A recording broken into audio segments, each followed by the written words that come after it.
Alright, so I'm going to make a fiberglass shell for this 4L60E. Alright, it's dirty, it's been sitting for 20 years or so. And then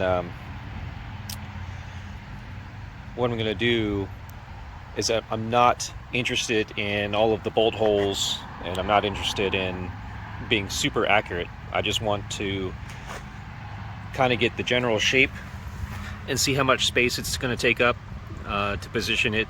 I already have a PAYR foam blocks, one of those foam blocks I got for really cheap off eBay. Normally they're like $300 or $400, but I think I paid $100 for it. It came with an oil pan and some engine mounts, so I made out like a bandit on that one. But I don't have a lightweight transmission. I mean, this thing's only like 130 pounds, but still I can't just take it in and out with my hand that easily. I'm not a huge guy. So I'm going to try to mock up just the space here. I'm going to leave it sitting on this. I'm going to clean it up a bit, and then coat it in something slick. Well, first I'm going to block off areas where it would grab if I like fiberglassed over. So I'm just going to use some like modeling clay or some duct tape or something, and just kind of go over the parts that are bumpy. For here, I might try to fill this in with some kind of like modeling clay or something, so that it just goes straight down, and that'll represent, you know, having access to the transmission pan, right? So it can be a little bit bigger than the transmission itself, but mainly I wanted to get like this shape here, so that when I'm sticking it in and coming up against the firewall or roll cage tube chassis, I'll have an idea of where that is and how much clearance I have. So let me dust it off, wipe it down so the tape will stick on it, and then I'm going to take this dipstick tube off. I'm not going to have that on here. The back of this, I'll probably just have like a straight flat board or something, like a piece of cardboard, and then on the outside I'll just poke some holes, and that'll represent having it, you know, I should be able to kind of bolt it up to the back of the plastic engine block, the foam engine block I have, you know, and then I'll have something that weighs 20-30 pounds, and I'll be able to manipulate it and move it around in and out of the car. So so that way I can mock up what the engine mounts are going to look like. Make sure that the yoke here has room, and what the tranny mount would look like on the back, just to get a rough idea before I go moving the real thing in. Mainly going to use tape, I think, to block off the extreme angles. Maybe some kind of clay, maybe just tape, you know, like duct tape down, or like packing tape, some other kind of foam or something. And then it's okay that it's larger on the bottom, and then when I go to mock it up, I'll know that I have access to the pan and the pan bolts that way. It doesn't have to like wrap around every detail. Mainly this shape, because this is what's going to impact up against the firewall. Yeah, it looks weird. Yep. All right, so we sucked out most of the air, enough of it. It's still a little bit. There's air coming back in through a leak somewhere. Oh, really? So, How do you know? well, because it's loose now. But it beats taping the whole thing. So maybe I'll suck out a little bit more air, and then get the fiberglass and fiberglass mat ready. Alright, so this was super messy, super unprepared, but wrapped it in a big 55-gallon drum trash bag. Little tube there was to try and suck out the air with a vacuum. It worked pretty well. It sucked the bag down to the shape of the transmission pretty much. Still had a bunch of folds in it, so I tried to kind of reposition the bag to try and get the pleats out and try to put the pleats towards the bottom. where possible. I couldn't get them all out, so I took some cheap Harbor Freight green duct tape. It's really sticky stuff, but it's really cheap. I wouldn't use it anywhere else. It's kind of a, you know, bottom of the barrel brand for duct tape, and use that to smooth out some of the pleats and wrinkles and seams, and then basically just started laying up polyester fabric. This is the lightest chop strand mat that I had.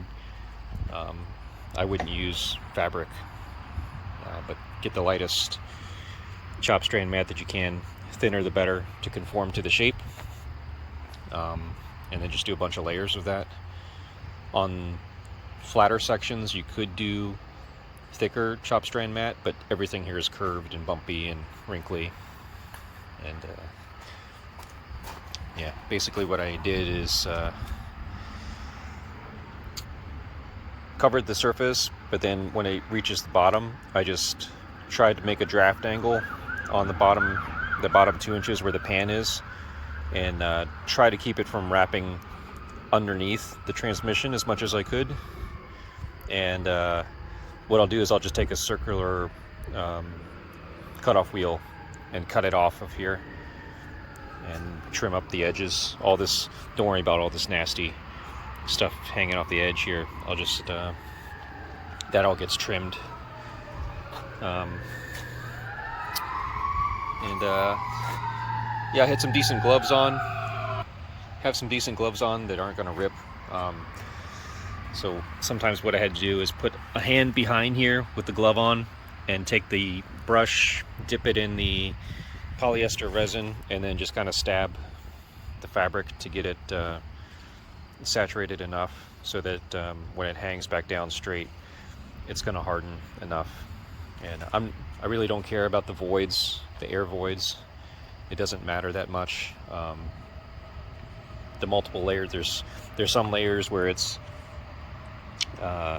is directly on the tape or whatever, and then there's some other layers where it's kind of smoothed over, and it doesn't matter.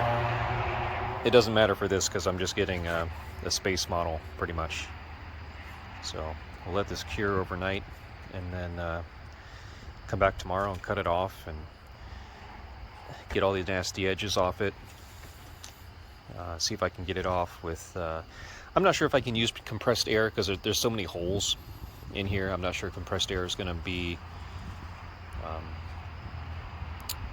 good enough to get the, what do you call it, it's not a mold, get the fiberglass off of the buck. So probably just kind of pry it off, and I think it's thin enough where I can just flex it. It's meant to be flexed, and then we flex it off, and that'll be my space model. All right, so I was going to make a fiberglass shell for this thing, and you know, it kind of worked. I didn't get back to it to pull it off for like, feels like a week, 2 weeks maybe. Got real cold here, so this has been just sitting outside.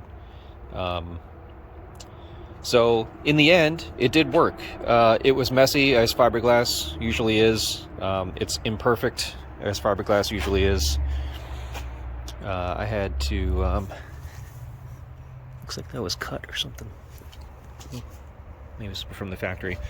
I didn't take a video of how I got it off here, but basically I had a little bit of overhang, and what I did is I took the sanding wheel there, the flap disc, this guy, gotta get one of these, and I just lightly went over the edge here, so as the hairs and stuff in fiberglass were kind of sitting over here and draping over here, I was sanding against this to kind of like use it as a scissor effect, and you know, it just briefly made a little bit of marks, but that's okay. But that cut it off, and that gave me that crisp edge without trying to go in here with the actual cutting wheel, which could have done actual damage to the bell. For the bottom, I did use the cutting wheel since I knew I had kind of draped the fabric straight down and just let gravity kind of pull it straight down and then curve outward like that, like my fingers are. So it was just right on this scrap metal shelf, and then I just took the cutting wheel and kind of zinged it all around, right, to separate it. You can see where I kind of just separated it pretty easy, right? And then, you know, spent 2 or 3 minutes just kind of gently prying it up. You know, it's a thin fiberglass shell, so it's not that strong. It will flex. It helped using the tape on the inside.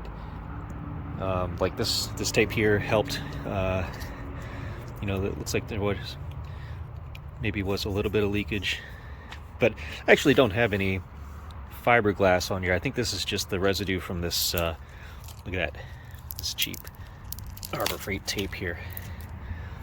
Oh, this is disgusting. But I'll get some lacquer thinner on there and clean it up. Basically, that heavy-duty 50-gallon drum liner, which is just a huge trash bag, was draped over this thing, and then after that, after I kind of sucked air out of it with the vacuum, it wasn't holding the vacuum, so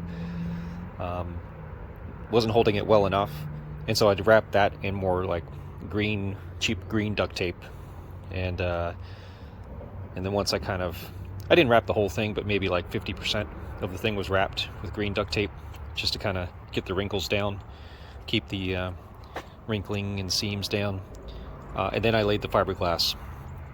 So let's go take a look at what it looks like past the scrap pile here. This is it. Okay, so, you know, pretty nice space model. You can pick it up with a couple fingers. You know, it's stiff enough. I cleaned with the edge again with the little flap sander. You can see it's like, just to give you I don't know if that helps you understand how lightweight it is, and you know, it flexes a little bit, but it's stiff enough for what I wanted it for. Just to kind of mock up as a space model. So I cleaned up some of the loose hairs. I might throw some like paint on there just to help visualization. It doesn't really do you any good to like try and see through it. You can barely kind of see my hand through there, but it doesn't buy you anything. So I kind of want to throw some thick, cheap paint. I don't care if it's like latex or whatever, just to help encapsulate some of the hairs that left that were not saturated, and just give me something to look at. But yeah, overall, you know, would I do it again? Maybe. I mean, I learned a little bit. I hadn't messed with fiberglass in a while, so you can see how this fits over top here. You know, it does have to stretch to fit over top, but then there. Okay, and I had the yoke sitting about halfway. Well, not halfway. It was sitting at the normal drive depth, right? Because there's a little bit of plunge and give. But yeah, this is it. So you can see it matches up here, and you know, it didn't cap it too much, and it really wasn't that much to. It wasn't that hard to get off. So yeah, now I can, you know, have a little space model to throw around just to get some ideas about how much space it would take up, and you can kind of see that the bottom of it kind of matches with the bottom of the pan, so I can have an idea about ground clearance. All right, yeah, if I did it again, you know, maybe I'd be more careful or not do it on such a cold night. What else would I do? Wrap it in more duct tape. The bag liner was obviously meant to be sacrificial, so that pulled away really well. The duct tape actually pulled away. The green duct tape that was in here pulled away really, really well from the fiberglass. And I didn't have as many. I knew that the fiberglass resin was going to seep down into the wrinkles of the folded trash bag, but it really wasn't as bad as I thought it was going to be. I thought the bag would have like little chunks of it stuck in there, but it really came off well.